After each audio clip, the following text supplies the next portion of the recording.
आइए, सुनिए, देखिए, समझिए सनातन सत्य। जैसी दृष्टि वैसी सृष्टि, दृष्टि विज्ञान। कुदरत, कुदरती रचना एवं कुदरत के कानून से शाश्वत सुख की प्राप्ति। जोधपुर के परम पूज्य महात्मा उपासक प्रोफेसर डॉक्टर सोहन राज तातेड़ के निर्देशन में सनातन सत्य। जैसी दृष्टि वैसी सृष्टि, दृष्टि विज्ञान।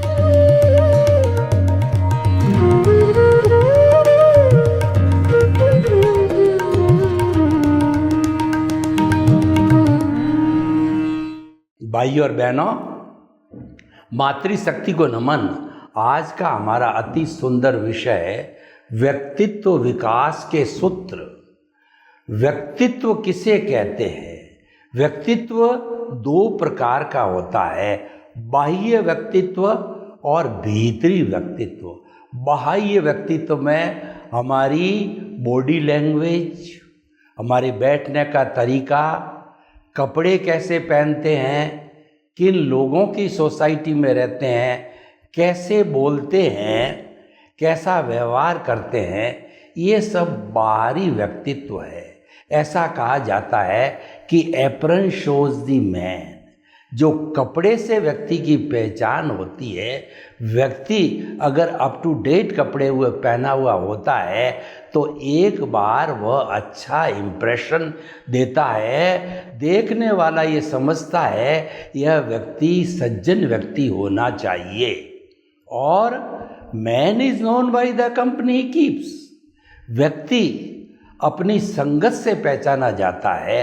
अगर आप बहुत अच्छे व्यक्तित्व वाले व्यक्ति हो, लेकिन आप नशेड़ी, जुआरी, चोर, जेब कतरों के पास में बैठते हो तो कोई आपका परिचित जो है उधर से निकलता है या अपरिचित निकलता है, आपके व्यक्तित्व के बारे में वह कमेंट्स करेगा कि यह भी ऐसा ही होगा, क्योंकि आप गलत संगत में बैठे हो और आप छोटे मोटे कमज़ोर संगत वाले हो और किसी विद्वान के पास में बैठे हो, किसी जो है सज्जन व्यक्ति के पास में बैठे हो, किसी प्रोफेसर ज्ञानी पुरुष के पास में बैठे हो, तो लोग आपका अंकन करेंगे कि यह भी शिक्षित विश्व व्यक्ति होगा, यह भी अच्छे व्यक्तित्व वाला व्यक्ति होगा। तो इस तरीके से बाह्य व्यक्तित्व की पहचान होती है। लेकिन बाह्य व्यक्तित्व का प्रभाव होता है वो एक बार होता है, यानी वो प्रभाव स्थायी नहीं होता है।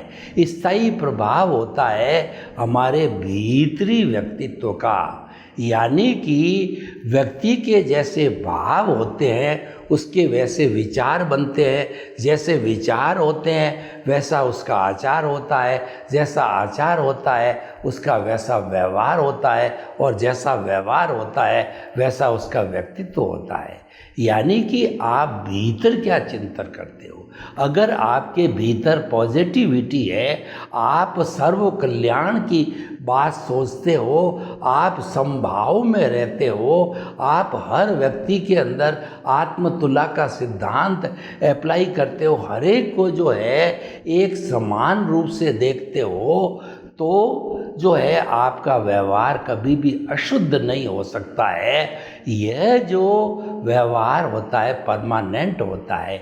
जैसे कोई व्यक्ति आपके घर आया और आपको नमस्कार किया, आपने झुक करके उसका अभिवादन किया और आपने उसका सत्कार किया, अतिथि समझ करके आप बैठिए, उसको जल पिलाया, उसको नाश्ता कराया और उससे पूछा कि सर आप किस काम के लिए आए हैं, तो व्यक्ति जो आपकी लाइन का काम बताता है उसके अंदर आप सहयोगी बनने की कोशिश करते हो, उसमें आप दिलचस्पी दिखाते हो, तो सामने वाला देखता है कि मैं सही व्यक्ति के पास में आया और इसने पूरा इंटरेस्ट लिया मेरे काम में, तो आपको वो अच्छा व्यक्तित्व समझेगा। तो इस तरीके से जो भीतर के गुण होते हैं उससे हमारा व्यक्तित्व विकास होता है।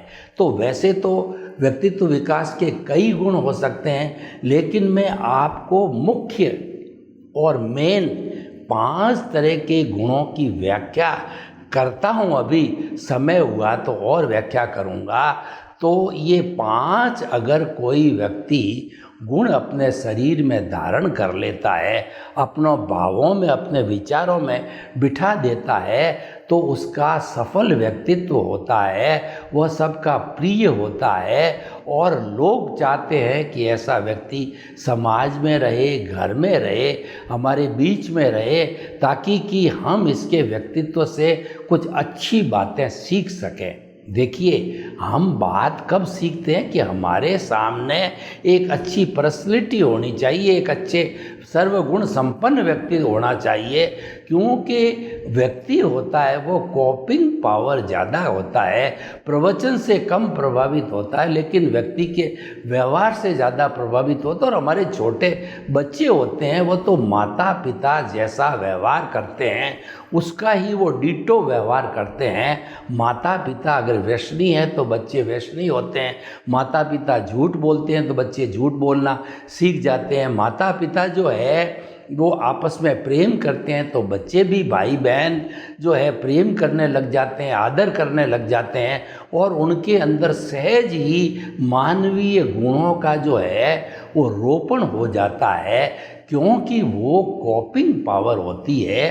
वो डिमॉन्स्ट्रेशन से, डेमो से माता पिता जो है वो बच्चे की प्रथम पाठशाला होती है परिवार, तो उससे वो ज़्यादा सीखता है, अपने दादा दादी से सीखता है, नाना नानी से सीखता है, बड़े लोगों से सीखता है। तो उन 5 सूत्रों की जो मैं व्याख्या कर रहा हूँ, पहला सूत्र है भावक क्रिया। भावक क्रिया का मतलब होता है व्यक्ति को हमेशा प्रेजेंट में रहना चाहिए। Yesterday never comes and yesterday has gone away, tomorrow never comes. The moment of the present is with us to do something. हमारे मन की ये प्रवृत्ति होती है कि वह भूतकाल की स्मृति करता है, वर्तमान काल का चिंतन करता है और भविष्य काल की वो कल्पना करता है। ये मन का काम है, लेकिन हमारे को मन को समझा करके 100% जो है वर्तमान में जीना चाहिए। यह बात अलग है कभी आपको चिंतन करना पड़े कि मैंने 10 वर्ष की अवस्था के अंदर कहाँ से पढ़ाई की, किसी को बताना पड़े, लिखना पड़े, तो हमको पास्ट में जाना पड़ सकता है। और हमारे जीवन का क्या लक्ष्य है, मुझे क्या बनना है, इंजीनियर, डॉक्टर, चार्टर्ड अकाउंटेंट, तो उसकी कल्पना भी करनी पड़ती है, लेकिन थोड़े समय के लिए। हमें ज़्यादातर वर्तमान में जीना चाहिए। जो नॉर्मल व्यक्ति होता है, और ख़ास तौर से जो लोग डिसअपॉइंटेड होते हैं, वो जो अपने जीवन से हार जाते हैं, वो लोग या तो भूतकाल की स्मृतियों में जीते हैं या भविष्य की कल्पना में जीते हैं। They build the Castle's in the air, वो केवल हवाई किले बनाते हैं, वो प्रत्यक्ष रूप से कोई भी जो पुरुषार्थ नहीं करते हैं।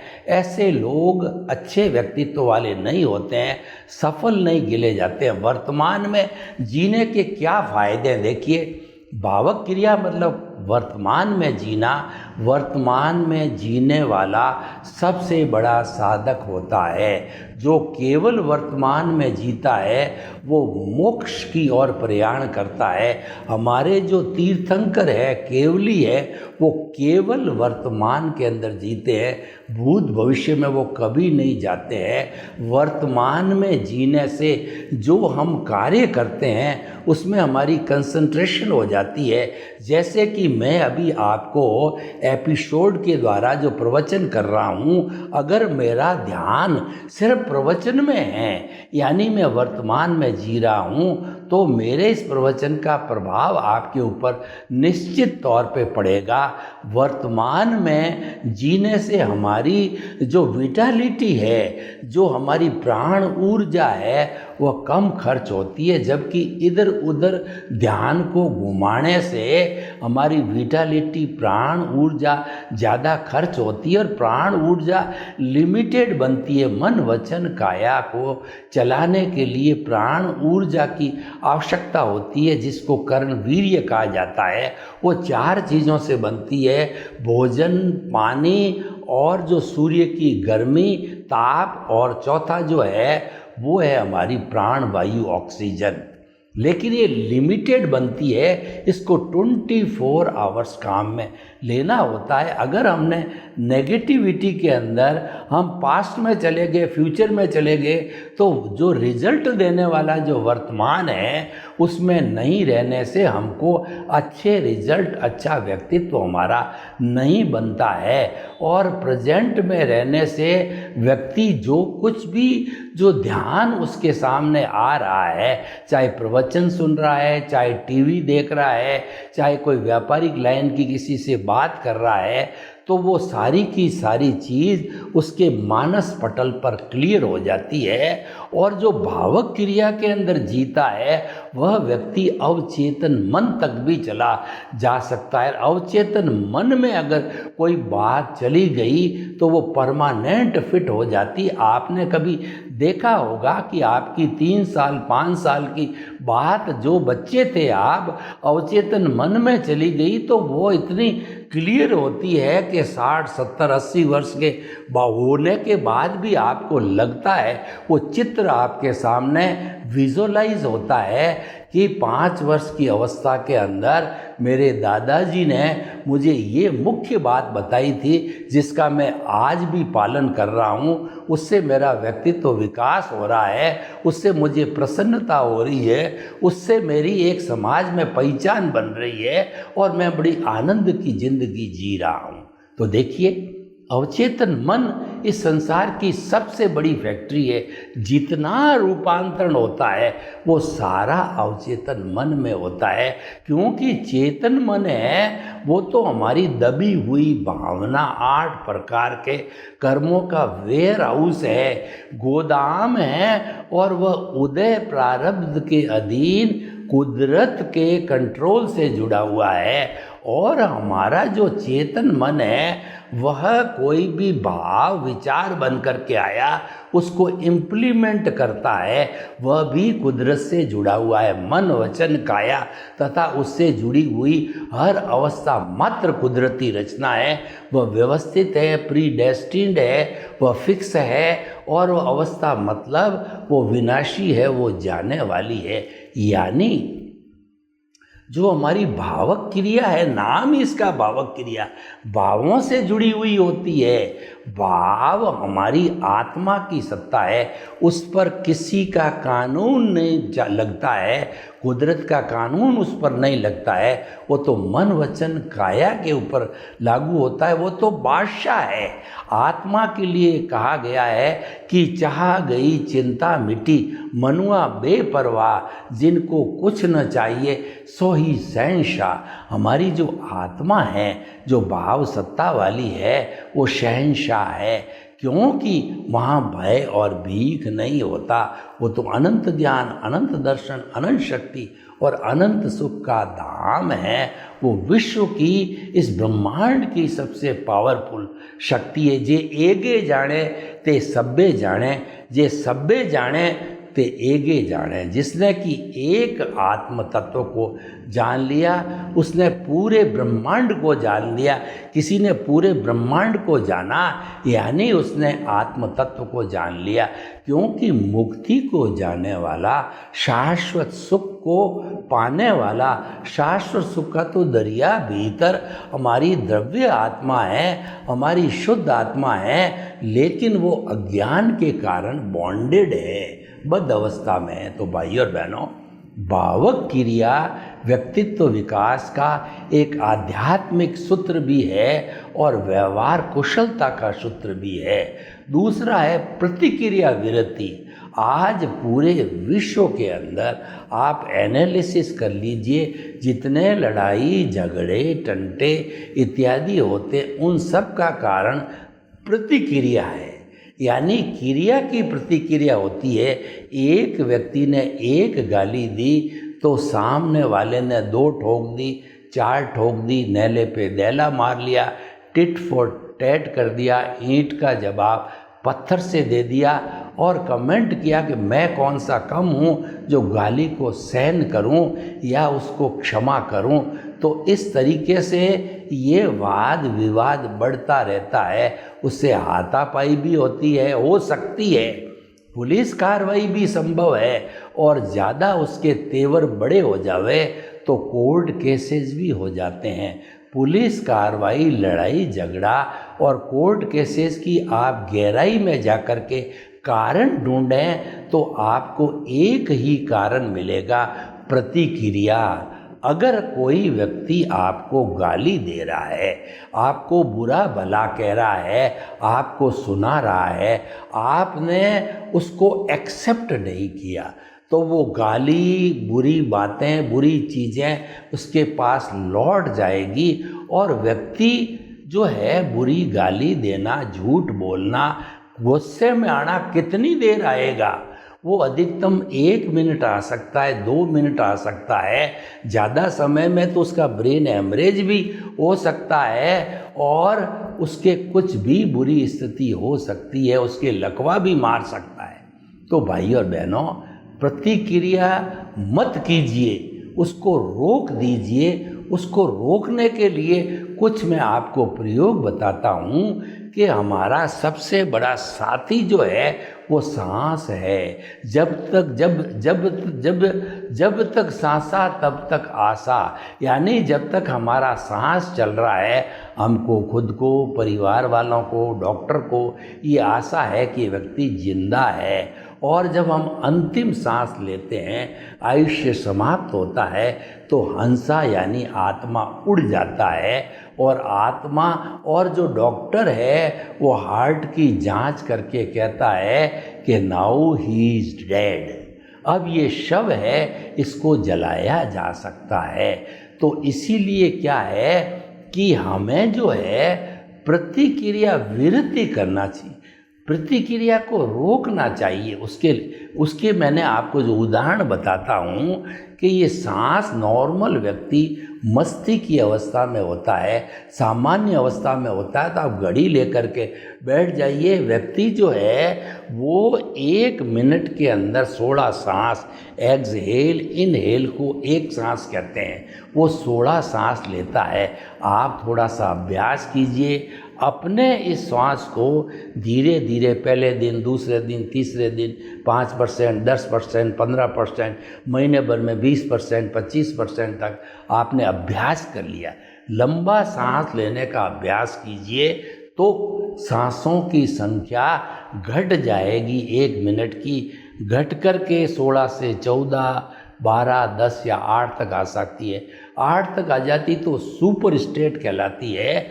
और 8 या 10 सांस वाला व्यक्ति के क्रोध, अहंकार, माया, लोभ, प्रतिक्रिया सब समाप्त हो जाते हैं। वह व्यक्ति अध्यात्म जगत का व्यक्ति हो जाता है। वह व्यक्ति मोक्ष के द्वार खोल देता है, वो मोक्ष में जाने के लायक बन जाता है।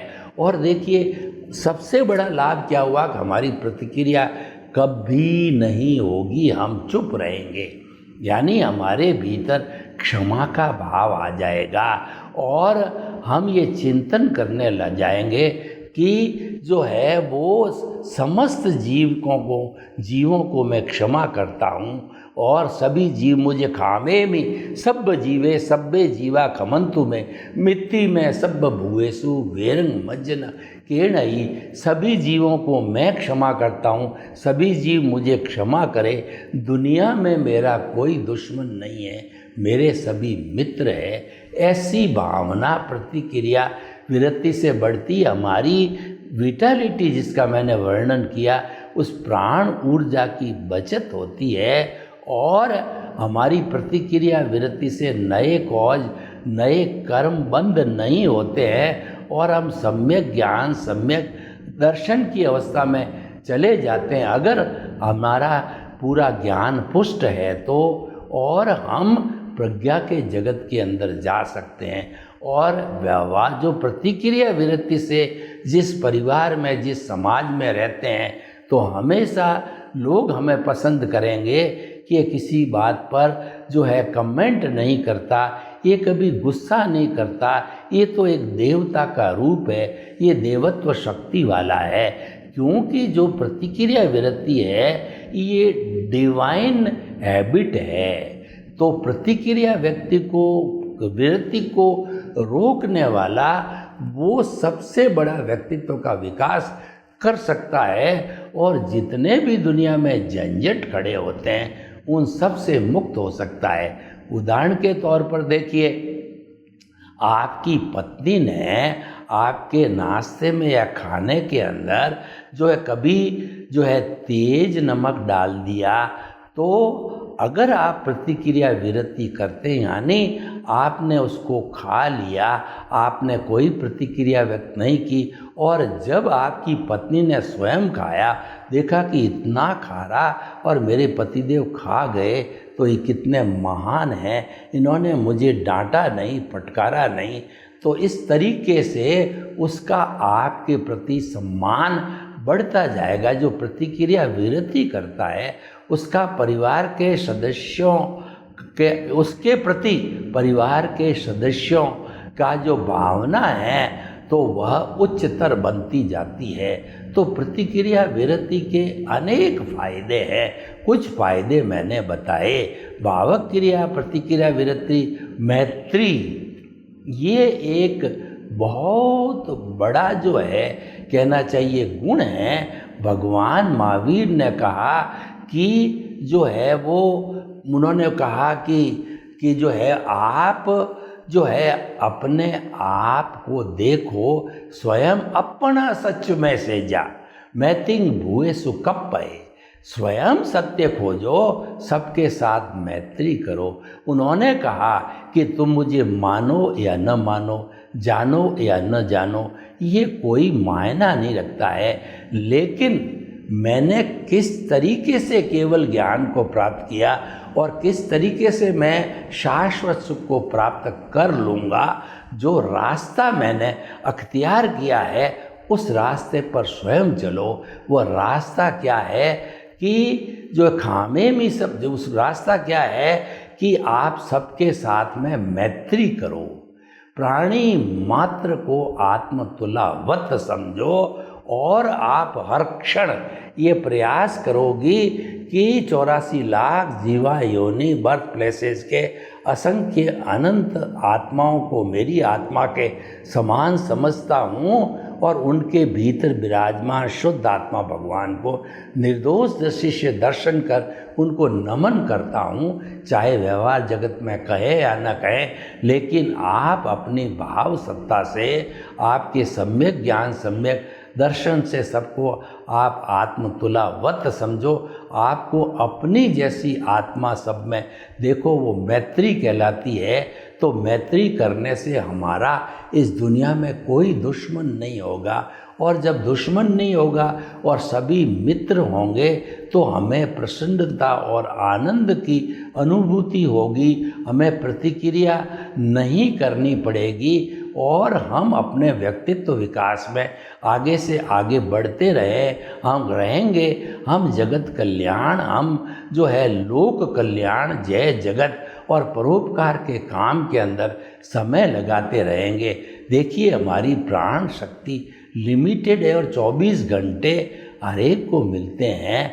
तो व्यक्ति अगर अच्छे व्यक्तित्व वाला है तो इन गुणों को धारण करके वह जो अपना 8 से 12 घंटे का समय है दिन को जो है वह 24 घंटे के बराबर का कार्य कर सकता है। यानी कि मनुष्य अधिकतर जो टाइम 24 घंटे में से 12 घंटे भी अधिकतम वर्किंग होता है, उसको नेगेटिविटी के अंदर प्राण शक्ति को, विटालिटी को, कर्णवीर्य को वो खर्च कर देता है और क्रिएटिव वर्क, प्रोडक्टिव वर्क कर नहीं पाता है। मात्र वो टाइम पास करता रहता है। कोई उसको उपलब्धि, अच्छे व्यक्तित्व का धनी नहीं हो सकता वो। तो प्रतिक्रिया विरक्ति और मैत्री मित भाषण। देखिए कि अगर आपको अच्छा व्यक्तित्व वाला व्यक्ति बनना है तो मित भाषण का अर्थ हो गया है आवश्यकता के अनुसार बोलो, जितना भी बोलो प्रिय बोलो, सत्य बोलो, शिष्ट बोलो और सामने वाले को दुख न हो ऐसी वाणी बोलो। ऐसी वाणी बोलिए मन का आपा खोए, औरन को शीतल करे और आप हु शीतल होए। आप लिमिटेड शब्दों में ऐसा बोलो कि खुद भी प्रसन्न हो जाओ और सामने वाला भी प्रसन्न हो जावे। उदाहरण के लिए देखिए कोई व्यक्ति आपके घर पे आया, आपने तुरंत कहा भाई साहब आपका सत्कार है, अभिनंदन है, स्वागत है, आप आइए, बैठिए, जल लीजिए, जलपान कीजिए और किस कार्य के लिए पधारे हैं, मैं आपकी क्या सहायता कर सकता हूँ, आप बताइए। देखिए सारी बातें हमने एक साथ लिमिटेड मित भाषण में उसके उपयोग की चीज़ बता दी। अगर हम दूसरों की केयर करते हैं, यानी भगवान ने भी कहा है कि God help those who help themselves, ईश्वर उसका साथ देते हैं, उसकी मदद करते हैं जो अपनी खुद की मदद करता है। यानी आत्मविश्वास होना चाहिए, आत्मबल होना चाहिए, आपको अपनी खुद की मदद करना चाहिए। और जो व्यक्ति दूसरे के आंसू पहुंचता है, ईश्वर उसकी आंखों में आंसू कभी नहीं आने देते। इसका अर्थ हुआ है आप किसी की भलाई करो तो आपकी बुराई हो ही नहीं सकती है, क्योंकि उसकी भलाई के अंदर आपकी भलाई समाहित है, ऑलरेडी इंक्लूडेड रहती है। जो दूसरों की भलाई करता है तो मान के चलिए कि सबसे पहले उसकी भलाई होती है, क्योंकि वो भक्ति मार्गी बनता है। ईश्वर पहले उसका ध्यान रखता है कि ये तो सेवा भावी व्यक्ति है, इसके स्वास्थ्य का और इसकी सोच का, इसके परिवार का मुझे ध्यान रखना है। तो भाई और बहनों, जो है वो प्रतिक्रिया मैत्री मित भाषण हमें जो है वो संक्षेप में बात करनी चाहिए। और जहाँ स्पीच प्रवचन एपिसोड आपको समय दिया जाए कि आपकी विद्वान हो, आप आधा घंटा 1 घंटा इस विषय पे हमको ज्ञान दीजिए, तो वहाँ पर आपको खुल करके बातचीत करनी चाहिए अगर आपका अभ्यास है तो। क्योंकि सामने वाला चला कर से आपसे जो है ज्ञान मांग रहा है, सलाह मांग रहा है, तो मांगने वाले को सलाह अवश्य देनी चाहिए। बिना मांगे सलाह देने से वो हमारी एक तरह से इंसल्ट है, वो हमारा तिरस्कार है, क्योंकि वो तो मांग ही नहीं रहा है, हम हमारी तरफ से दे रहे हैं। तो वैसा नहीं करना चाहिए। मित भाषण करने से हमारी विटालिटी वो उसकी बचत होती है, जो मौन रहता है। देखिए मित भाषण का अर्थ होता है कि व्यक्ति जो है 24 घंटे में 1, 2, 3 घंटे मौन रहने का अभ्यास करना चाहिए। मौन रहने से हमको ईश्वरीय ज्ञान होता है। और अगर हम किसी प्राकृतिक स्थल पर है और मौन रह करके उस प्रकृति के सौंदर्य को निहारते हैं कि चारों तरफ सिनेरी है, कल कल करती हुई नदी बह रही है, झरना बह रहा है, पक्षी चहचहा रहे हैं, पशु फुदक रहे हैं, और जो है नदी के अंदर कमल के फूल खिले हुए हैं, पास में तालाब है और तालाब के अंदर कई तरह के पक्षी जो है वो नाच कर रहे हैं। तो ऐसा मौन रह करके आप घंटों घंटों दर्शन करते हैं, तो उस प्रकृति में ईश्वर के यानी आपके भीतर विराजमान शुद्ध आत्मा भगवान वो प्योर हो जाता है, उसको ईश्वर कहते हैं। यानी आपको आत्म साक्षात्कार होता है। ये मौन की शक्ति है, ये प्रकृति के सौंदर्य को निहारने की, ये कुदरत को समर्पण की शक्ति है।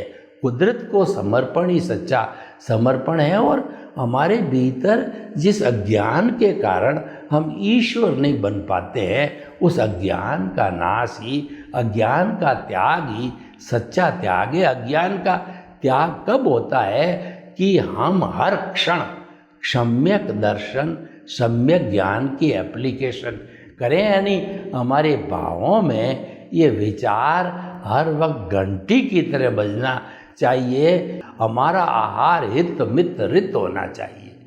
तो ये पांचों सूत्र अगर हम पालन करते हैं तो अच्छे व्यक्तित्व के धनी हो सकते हैं। सर्वे भवन्तु सुखिनः, सर्वे सन्तु निरामया। लोक के जीवों को सुख मिले, शांति मिले, आनंद मिले, प्रेम मिले, सौहार्द मिले, और हम अपने व्यक्तित्व को अच्छा बना करके एक सज्जन व्यक्ति समाज के सामने बने। आपके प्रति मंगल भाव।